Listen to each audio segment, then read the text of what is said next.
NBC Palm Springs.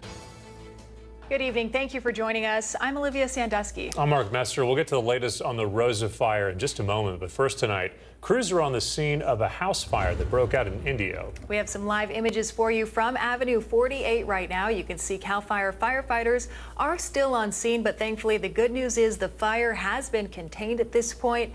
This was first reported around 5 o'clock today. Neighbors reported seeing some smoke coming from the first and second floor. A second alarm was requested to help knock down the flames. This is a two-story multi-family dwelling off Avenue 48 and Monroe Street. You can see water there on the sidewalk from the efforts that happened just a few moments ago. CAL FIRE crews still going through the building, mopping up, making sure everyone is okay. The cause of this fire is under investigation tonight. Meantime, we want to get you the latest on the Rosa Fire this evening. And we have an update, in fact. The fire is now 50% contained. It comes as the containment lines are being kept, the fire is being kept within the containment lines right now. The fire is just over 1,700 acres. Road closures are still in place right now at Highway 74 and Palm Canyon Drive, as well as Santa Rosa Pit Stop. We have some good news as well this evening. Most evacuation orders have been lifted. It's mainly over the Pinyon Pines, Pinyon Crest, and Taylor areas. Warnings still remain in place in some areas close to Ribbonwood. And with many residents displaced due to the Rosa Fire this week, it was Riverside County Animal Services who stayed up in the mountain to check on and even feed the animals that these homeowners couldn't get to. Tonight, our Brett Rosen has more on what animal service agents are saying. On top of the mountain, right on Highway 74, Animal Services has been here since Monday, feeding hundreds of animals of residents who had to evacuate during the Rosa Fire. And when speaking to officials from Riverside County Animal Services, they tell me that animal safety is their #1 priority. Animal service officials say there has been 40 to 50 different officers who have worked the last few days, collecting and tending to the animals up in the mountains of Highway 74. Animal Control Officer Jonathan Hergenreder says with the limited amount of shelter space they have, their team has to be able to feed and watch over the animals that are still at their homes. What we're able to do is offer the service that they can shelter the animals in place as long as it's no longer in like a fire hazard zone. And then we load up our trucks with food and water and we go over there and we get pretty much activities and good instruction from the owners for how we can navigate to get to their properties and feed their animals. Hergenreder says during times like the Rosa Fire, Animal Services immediately gets calls from displaced residents.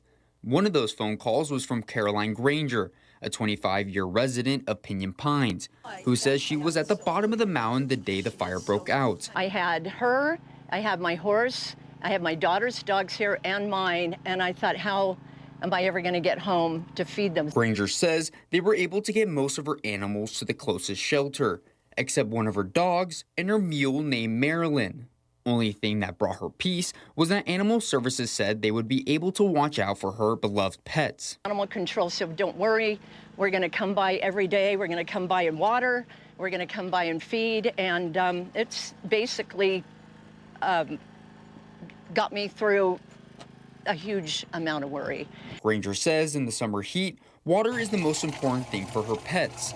And without Animal Services, she says her animals would have never survived. She'll go through 20 gallons of water a day easily in heat like this. And how do you get by with a 16-ounce bottled water on an animal this big? So I think it could have been a life or death situation without Animal Control here. Now, with being with Animal Services all day, it was clear to see that it didn't matter if it was a horse or a cat. They just wanted to ensure the safety of every animal up here on the mountain until residents can come back up and reunite with their furry friends. Here on Highway 74, I'm Brett Rosen, NBC Palm Springs. All right, thanks to Brett for that.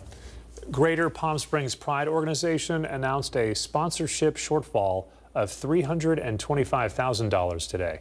Despite the deficit, Palm Springs Mayor Rhonda Hart says the annual Pride Festival will carry on as usual. Organizers believe the sharp decline is due to the current political climate and a fall in sponsorships. The organization is currently seeking financial contributions to support the festival and community efforts. Donations can be made online at pspride.org or by participating in Silvercrest's Equality Walk. We have the details on our website. That's NBCPalmSprings.com. NBCPalmSprings.com. The Indio Police Department reporting this morning 911 lines were down once again. They said in a social media post around 6 o'clock this morning, multiple agencies were involved, including Cathedral City's 911 lines as well. Now, if you experience issues reaching them, there are some alternative numbers that you can see on your screen. Frontier is the provider, and they've had this issue multiple times in the past year. Most recently, just about 2 weeks ago, they did not know when exactly phone lines would be restored today. An arrest within the Riverside County Sheriff's Department today. The deputy is not being identified, but we're told he is a 41-year-old male deputy who's been accused of accessing unauthorized and confidential information from government databases for personal use. He's now out on $40,000 bail from Riverside's Presley Detention Center. An arrest was made last Thursday. He has since been placed on administrative leave, which is now pending an internal investigation. And additionally, the Riverside County Sheriff's Department admitting tonight mistakes in its jail booking process led to a deadly error. Officials saying 55-year-old Scott Lauder, using an alias, was wrongly placed in a low-security vocational program where investigators say he fatally stabbed another inmate with a screwdriver.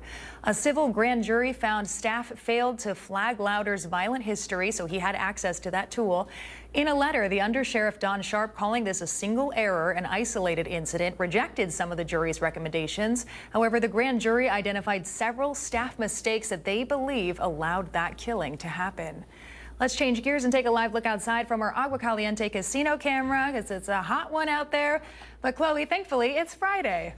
Thankfully, it is Friday. There you go. That is the good news. And we're slightly cooler than yesterday, which is another win. Are we still above 110 degrees? Yes, but we are not 119, which we were yesterday. We broke the previous record from 1980. It was 116. Same story in a thermal, 116 back in 1980. They also beat that record. They were 117 yesterday, 119 also in Indio. Yeah, no surprise. It was hot across the Coachella Valley yesterday. It was a little rough for me. Car was very hot yesterday, so I am glad that we are getting slightly cooler. That being said, still above average. Extreme heat warning. This is going to end this evening, so then at around 8 o'clock. But just keep in mind, as I mentioned, doesn't mean we're going to get back to seasonal tomorrow. We will be staying above average at least through Thursday next week. I think next Friday, get this, we're going to be below average. 106. I don't know what we're going to do with ourselves. 109 right now in downtown Palm Springs at the airport. Those winds from the west direction at this hour, not too bad as far as gusts go. Yeah, teens for most of the area. So that's good news also for our Friday. For your evening stroll this evening, 103 at the 8 o'clock hour, 90s by 10 o'clock if you are still walking at midnight. 80 degrees for you. So here's a Get Your Comfort Area 3-day forecast. So we'll stay above average for the weekend into early next week. And like I said, we will get a cool down by late next week. We'll break down more you can expect in that full forecast coming up.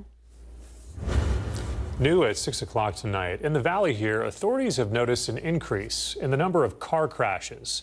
So the city of Indio and its police department are implementing new strategies to reduce them. Antonio Marquez explains what actions are being taken and how they seek to protect the community.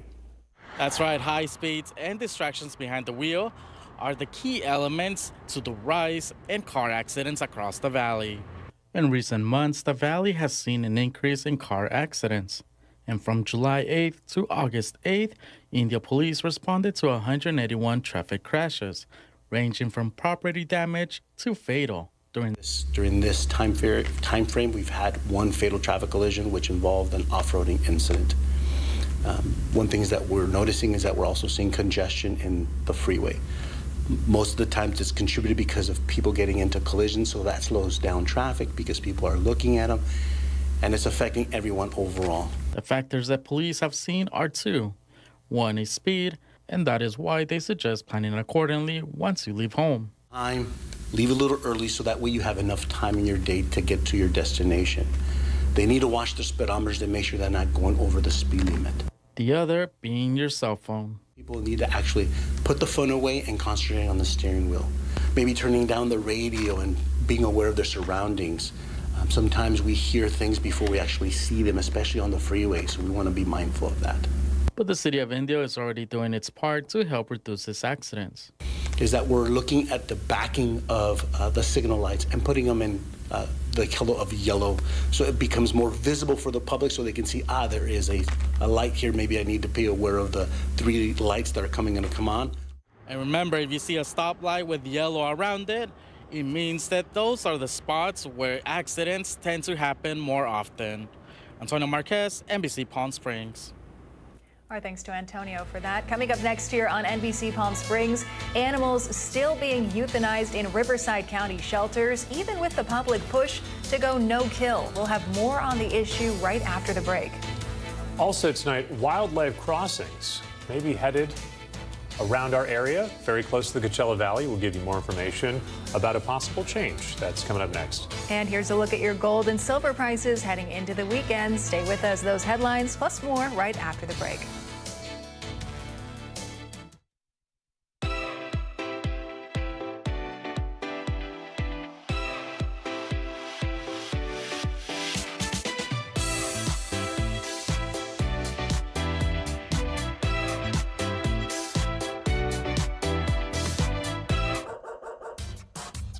They say dogs are a man's best friend, but at NBC Palm Springs, we're a dog's best choice for news.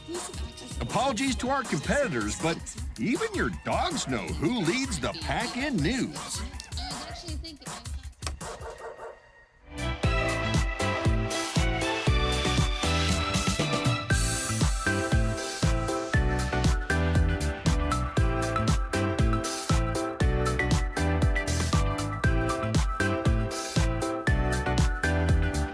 Night after night, discover the unique stories that set our valley apart.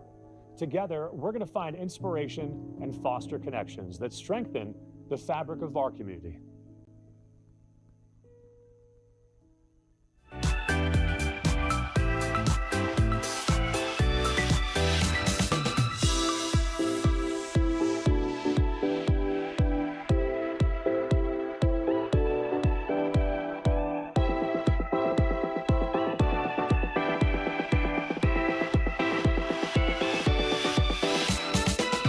Babies are experts at paying attention to only what is genuinely fascinating, and we couldn't agree more.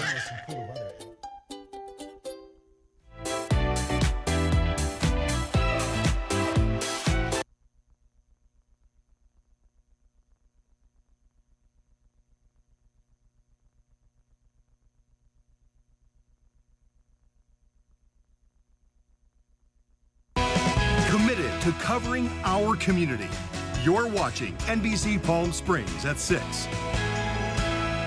Tonight, there's growing concern from Coachella Valley residents about the number of animals still being euthanized in Riverside County shelters. That's despite a public push toward becoming no-kill. Yesterday, passionate community members packed a meeting at Thousand Palms. They're demanding answers. Here's NBC Palm Springs' Mary Strong. These are adoptable, healthy animals. Residents packed into the Coachella Valley Animal Campus meeting in Thousand Palms, demanding answers about Riverside County's no-kill campaign and the alarming number of animals still being euthanized in county shelters. And I saw that 550 were euthanized in July, and I was like, this is monstrous. While the county says overall live outcomes have improved, residents who track the data closely are not convinced. Many accuse the county of hiding behind good PR.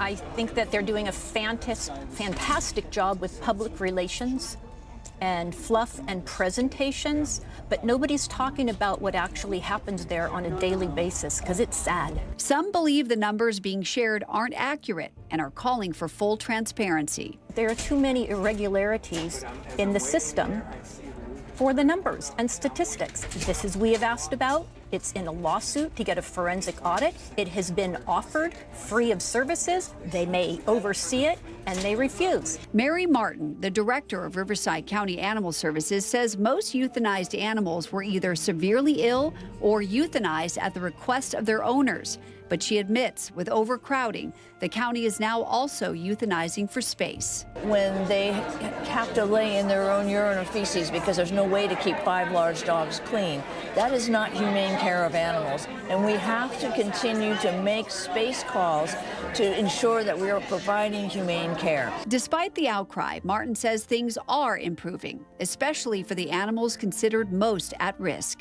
The majority of animals that are being put on the list are being rescued, and that is not our doing, that is the community's doing and our networkers who are getting the word out, and animals are getting saved. To help boost outreach, the county just launched its MVP, Most Valuable Pets Facebook group, spotlighting animals with limited time and encouraging the public to share, adopt, and foster.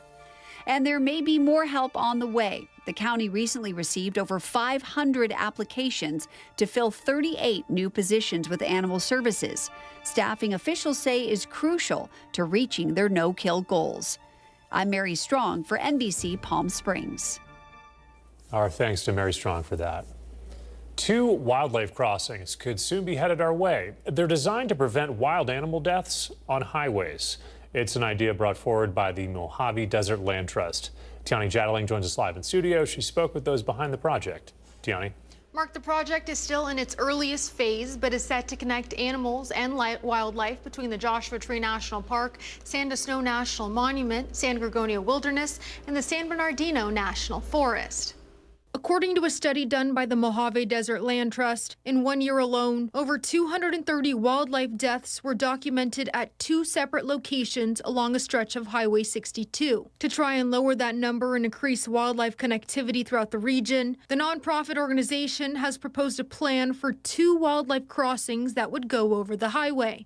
Kind of a big land bridge that would be wide enough to be welcoming to big animals like mountain lions, bears, bobcats, bighorn sheep in the region, so they'd be covered in native plants and look like natural habitat. The nonprofit doesn't have renderings of what the crossings could look like, but they have pinpointed 2 specific locations of where these crossings could be built. One that would be at the top of the Yucca grade, at the top of the hill there, coming into Yucca Valley, and then one closer to the bottom of the grade in Morongo Basin. Kelly Herbinson, the executive director with the Mojave Desert Land Trust, says, as of right now, bighorn sheep and mountain lions are imperiled, and some of that is due to a barrier to wildlife, a cement guardrail that's up along a median on Highway 62. Their numbers are really dwindling, and they need more space, right? So part of the big reason that's causing their numbers to decline is habitat loss or lack of habitat, or what we call fragmentation, which is their habitat being cut in half by highways or other barriers. Herbinson tells us this project could be similar to the Wallace-Annenberg wildlife crossings in Agora Hills. And it's not just important for the wildlife, but for driver safety as well. The wildlife, especially big game like sheep, bears, mountain lions, they pose a big safety threat for us on our highways, right? Having a collision with wildlife can be a big safety threat. So this would also help alleviate some of those issues for the people living in the area or trying to travel through. The executive director tells us the next step is to finish the planning phase and secure funding, which she says could cost anywhere from $5 to $10 million. Live in studio, I'm Tiani Jadaling, NBC Palm Springs. Tiani, thank you for that report tonight. Here's a live look outside right now. This is downtown Palm Springs, and it's not our Indian Wells Golf Resort camera, but hey, we'll imagine some beautiful golf courses for the weekend. There it is. We'll check in with Chloe Carlson right after the break to tell us more about the forecast. Stay with us.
They say dogs are a man's best friend, but at NBC Palm Springs, we're a dog's best choice for news. Apologies to our competitors, but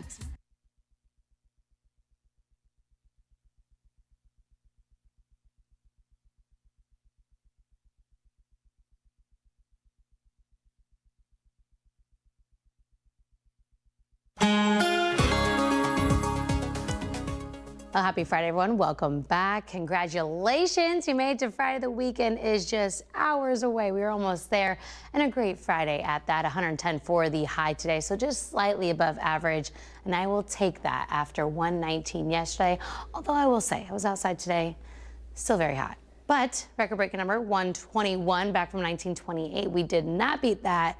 Thank goodness. Across the region at this hour, 109 is still in Palm Springs, 105 for our neighbors there in Desert Hot Springs, 106 and 29 Palms up in the high desert. So hot in the high desert as well. Overnight tonight, we'll stay in the 80s here for the desert floor. 70s up in the high desert for Joshua Tree, 70s also in the pass. And speaking of tonight, get your cameras ready because it is the full moon. You'll get to check it out tonight and tomorrow. If you take a picture, you know the drill, send it in. We will showcase it at 11 o'clock tonight. This is, of course, the August full moon. It is the Sturgeon moon, green corn moon, and grain moon. So now you got a fun fact at the next party you go to. Future wind potential, pretty consistent here. We're breezy on the desert floor. Breezy also up in the high desert. We pick up in the afternoon, evening hours through the weekend into early next week. Surface moisture going up a little bit for the weekend. So we're getting a little, the high pressure system is drawing a little bit of moisture in. So along with it being hot tomorrow, it is going to feel a little bit sticky out there with that relative humidity at 20% for Saturday. So range of high pressure center will be to the south of us Saturday, continues to push west Sunday into Monday next week. So just remember these numbers as you make plans for early next week. Still very hot, still well above average, but that's going to change. You just got to give me a week. Here's a look at your Comfort 7-day forecast. So 112 for our Saturday, 113 Sunday. We'll stay above 110 through Thursday next week, then we cool down to 106 by Friday.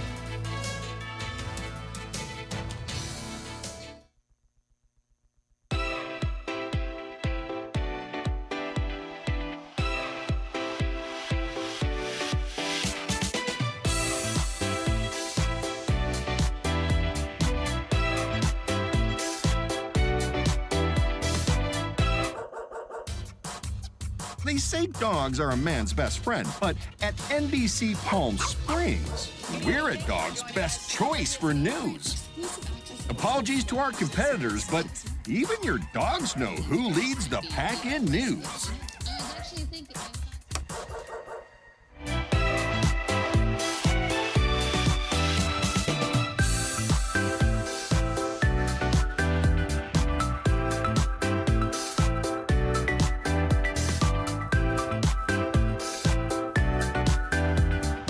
Night after night, discover the unique stories that set our valley apart. Together, we're going to find inspiration and foster connections that strengthen the fabric of our community.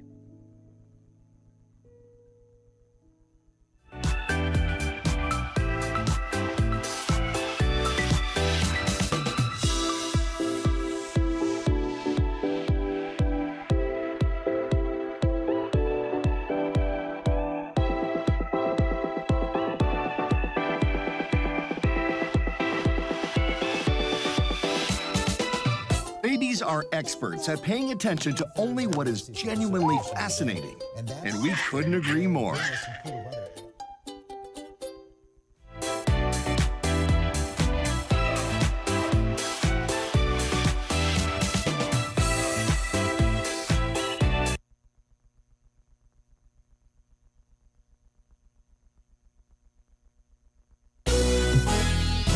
The NBC Palm Springs Sports Desk with Tim O'Brien, brought to you by Agua Caliente Casinos.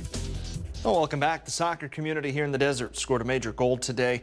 FC Dallas Coachella announcing the launch of their new academy program aimed at helping young athletes sharpen their skills while also chasing their dreams of going pro. The passion for soccer in the desert is taking a major leap forward. FC Dallas Coachella officially unveiled its brand new academy program, a first-of-its-kind initiative in the region to develop young talent with a direct pathway to professional soccer. My name is Nacho Bustillos, and I'm the president of FC Dallas Coachella. We're very excited to make this announcement official. We've been working on it for a couple of years already. FC Dallas has been following up very closely on our footsteps as Coachella Football Club, on our accomplishments, but mostly on the way we've been nurturing these kids. This program has been very successful from day one. That commitment to local youth is now getting national attention, reaching all the way to the U.S. House of Representatives in Washington, D.C. Mr. Speaker, I rise today with pride to recognize the Coachella Football Club, an awesome soccer organization from California's 25th district that is lifting up young athletes and inspiring our entire community. Club leaders say the academy is more than just a pipeline to the pros. It's an investment in the community, creating opportunities for young athletes to thrive on the field and in life. We want to know that with the people here for Coachella's, with Germán, Nacho, and all people, they are very worried about the kids in this town. You know, they care about it. They wanna see them play in the future or go to college. So basically, that's what we do for our community. You know, try to help those kids. They can wait for drugs, wait for all the things, and just be involved in the sport. Well, you can learn more about the program and the team at fcdallas.com. Now, that'll do it in sports. I'm Tim O'Brien. And now the Agua Caliente Entertainment Report, brought to you by Agua Caliente Casinos. India's free monthly concert series starts tomorrow. Center Stage in downtown India is hosting it. It's from 7 to 9:30 at night. Features what you're looking at right there. That's Liana and the Free Agents. Organizers say it's going to be a night full of vibes, soul, and energy that you won't want to miss. We'll be right back.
Brighter Side of the News is brought to you by Fiesta Kia. Discover the all-new Fiesta Kia located in the I-10 Auto Mall. This is fun. The casting call is open for dogs who want to be the next Air Bud. Cineverse and Air Bud Entertainment announcing Air Bud returns. Yeah, this is the 15th installment of this long-running film franchise. If you thought it sounded familiar, it's scheduled to be released next year. However, they do need a golden retriever to play the title role. Dog owners who think their best friend can be the next Air Bud can sign up at returns.airbud.com. Every submission is eligible for a variety of prizes. I'm jealous of that casting director. What a fun thing to cast. Right? Which Air Bud do you choose? There's going to be some stiff competition. Right? There's a lot of really cute golden retrievers out there. Who can do the most tricks? Most dribbles? Right. Yeah, we'll see. All right, that's going to do it for us. I'm back here tonight for the news at 11. Please join us for that. Meantime, the Rogan Report is next. Tim O'Brien is filling in for Fred.